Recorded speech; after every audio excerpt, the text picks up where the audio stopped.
r/Nosleep. Posted by u/aLGBTsandwich.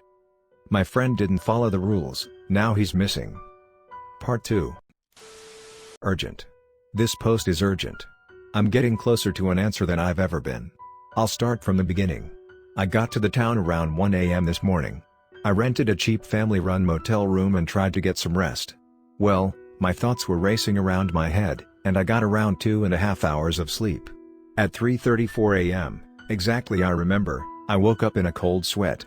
The only thing I could think about in the following moments was the man who hid the notepad. In my mind his face became distorted and elongated, his voice was low and high-pitched at the same time. "Red," I gasped, breathlessly and without thinking. I wrote all morning about the man in AJH until my own thoughts could no longer entertain me. I don't think entertain is the right word, but oh well. At 5 a.m., I gave and I looked up Red's parents' address. At 5:08 I was on my way to their house, by 5:14 I was on their doorstep. I knew the pair were awake by the smell of coffee wafting its way under their front door and the dim lights shining through the fog. I remember everything leading up to seeing his parents, from the smell of rain lingering in the air to pit in the bottom of my stomach. Reluctantly, I raised my arm and knocked on the door. In what seemed like less than a second, the door in front of me opened. I looked up to see Red's father looking shocked at the sight of a visitor.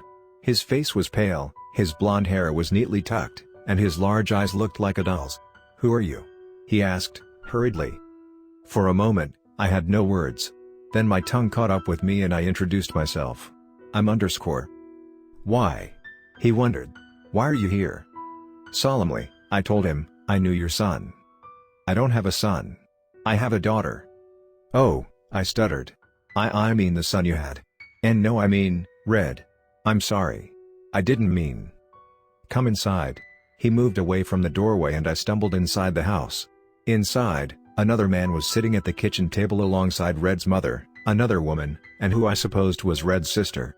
"I'm Sean Geralt," Red's father introduced himself. I thought for a moment, Geralt was Red's last name. "Everyone," he announced. "This is our visitor." Everyone in the house turned to look at me. Red's sister spoke up, "Why is she here?" Sean chuckled, "She thinks we have a son." Everyone at the table laughed for far too long to be comfortable. "A son?" Red's mother laughed. "Yep," Sean responded. "I'm serious. I need answers. Red was your son. He is dead, or as the school said, missing." "How old are you?" the man sitting at the table asked.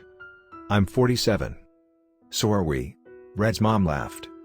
That's how old Red's mom had been when I was in school with Red. I told her defiantly, "No you aren't." Red's mom brushed it off. "And what school are you talking about?" She tilted her head to the side in questioning. That's when I noticed the stitches. Metallic stitches bordered her face, and as I looked around it was the same with the others. I hadn't noticed how their mouth drooped when they talked or how they never blinked. I backed up towards the door and I bolted outside. My heart raced inside my chest and my feet worked faster than my brain and they led me up streets that hadn't seen cars in decades. Before I knew it, I was standing in front of AJH. The doors were thrown open as if inviting me inside. I checked my phone 5:14 a.m. Time hadn't changed. I opened the message app on my phone and I texted my wife, "I love you, honey. I'm doing great, I can't wait to see you again on Monday." I needed the motivation to survive this. Taking a deep breath, I entered the building. I kept my phone tightly clutched in my hand as soon as I entered the building. It turned 5:15 a.m. Then the internet signal was lost. There was no door suddenly slamming shut or anything. I was met with silence. I was glad though that I had seen from the outside that the windows were wide open. I ducked to the ground and stared directly in front of me. I wasn't breaking Rule 6. I crawled forward past the cafeteria that shared space with the gym and rows of endless lockers and classrooms. My classroom was on the second floor. Luckily, the stairwell had no windows. I got to my feet and started up the stairs. Good thing I was ascending and not descending the stairs when I entered, or else it would have had the chance to attack. I had never been more thankful that the second floor didn't have windows. I walked down the hallway examining all of the lockers. Of course the place was eerie, but the scariest thing was the sound of footsteps behind me. I whipped around to see a woman my age. It took me only a second to realize this is the woman from Facebook. "I'm so glad you came," she cooed. "I was hoping you'd be here." I took a step back from her. "Well, I'll be seeing you," she sang and skipped down the stairs.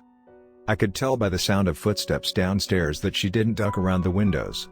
I didn't hear any screams or sounds of agony, no breaking bones or anything, just the sound of her whistling. I looked around the hall to see all of the classroom doors open, and as expected, teacher-less. There was no way I'd enter into there. I walked some more and it hit me, I had to use the restroom. I looked down the hallway and there at the end I saw it. The restrooms. I rushed to it without thinking. I entered the women's restroom and found a stall. I started to hear something like a faint whispering. Then it was a loud voice calling my name. I've been on here for over 12 hours now. I'll update tomorrow. About 7 hours ago I read the writing on the stall wall etched messily, Rule 7. Don't look up. Rule 8.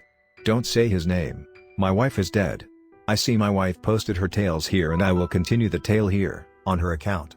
Yes, the woman who risked her life to find out the answer to a question that is unsolvable is dead. Is that surprising? Probably. If someone thinks I'm telling a tall tale, that's not true. My grief and my agony are real. My name is Adalia and my wife is dead. If anyone thinks that I'm giving up the mystery concerning Red, that's also not true. If my wife died for this I will continue what she started. I was supposed to arrive home today at about this time, however I finished my work extremely early and made it home on Saturday around 8 p.m. I realized at once, she wasn't home. I searched the house and found a small note laying on the table. It read, "Hey there Adalia. Why are you reading this? Seriously. You shouldn't be. I should be back by Sunday, so if it's Monday why are you reading this? If you are I'm in my hometown. I know you think I'm crazy, but I'm getting closer to cracking the mystery around AJH and Red and all that stuff. I'm okay, I promise. I know the place really well. Okay, sweetie. Smile I love you so much. Remember, the daisies will still bloom when I'm away." I remember crying in fear, but my heart wasn't yet broken because I still didn't know. I tried to call her multiple times to no avail. I rationalized her town never had a strong internet connection. However, something inside me made me need to go find her. I called an Uber to the airport. A strange man picked me up and started to drive. "Who are you?" he asked with a gravelly voice. "Name's Adalia." He didn't respond.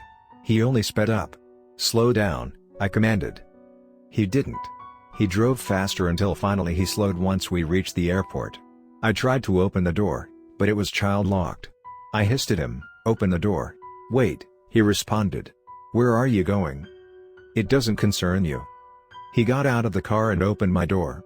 "Good luck," he told me. I didn't pay attention to him and continued into the airport. At 11:30 p.m. I boarded the plane.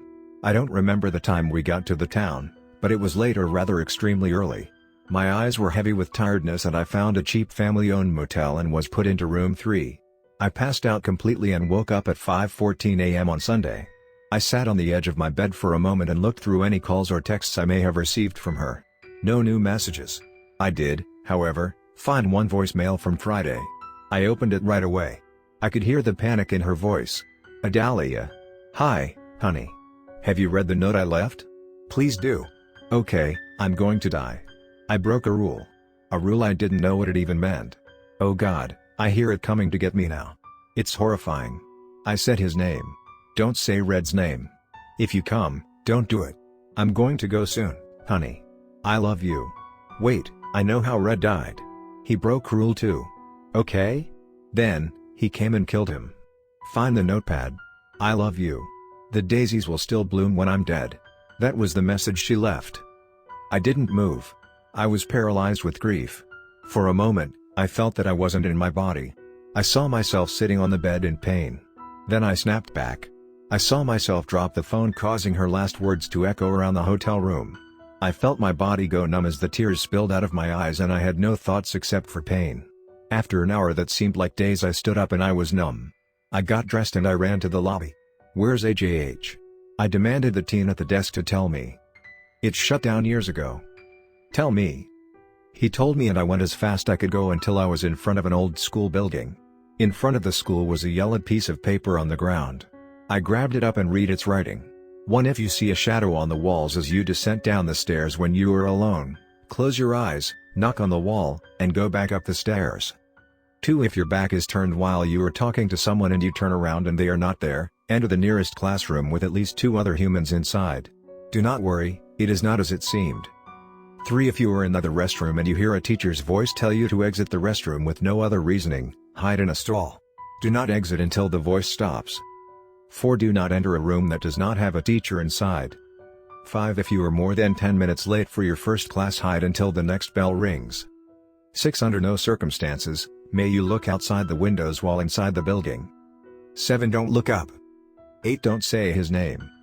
I stuffed the paper in my pocket and hit the floor once I got inside.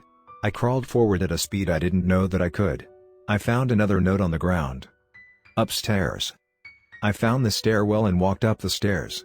I was almost fully up when I saw another note. There are no windows upstairs. I stayed standing as I walked down the hallway and I found a restroom. I casually went inside and it was all fine until I saw the red on the walls wasn't paint. It was blood.